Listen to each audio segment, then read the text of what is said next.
उडान coaching academy लातूरमध्ये स्वागत आहे. चला आनुवंशिकता आणि उत्क्रांतीबद्दल जाणून घेऊया. कधी विचार केलाय का की मुलं आपल्या आईवडिलांसारखी का दिसतात? काय आहे यामागचं कारण? याचं कारण दडलंय आनुवांशिकता म्हणजेच हेरिडिटी नावाच्या एका प्रक्रियेत.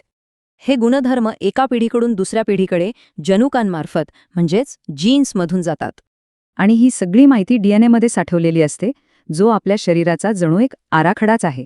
या डीएनएमधून प्रथिनं बनवण्याच्या प्रक्रियेला सेंट्रल डॉग्मा म्हणतात, ज्या 3 महत्त्वाच्या पायऱ्या आहेत. पण कधीकधी डीएनए कॉपी करताना काहीतरी अचानक बदल होतो. यालाच उत्परिवर्तन किंवा म्युटेशन म्हणतात, म्हणजे जनुकांमधला एक अनपेक्षित बदल. मग विचार करा, असे छोटे छोटे बदल लाखो वर्ष साठत गेले तर काय होईल? बरोबर, ह्याचमुळे होते उत्क्रांती म्हणजेच इव्होल्यूशन, सजीवांमध्ये होणारा एक हळूवार बदल.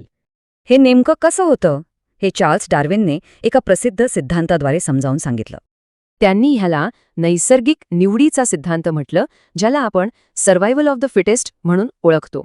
सोप्या भाषेत जे जीव निसर्गात टिकून राहतात तेच आपली गुणवैशिष्ट्ये पुढच्या पिढीपर्यंत पोहोचवतात. पण उत्क्रांती खरंच झालीये हे कसं मानायचं? त्यासाठी आपल्याकडे ठोस पुरावे आहेत.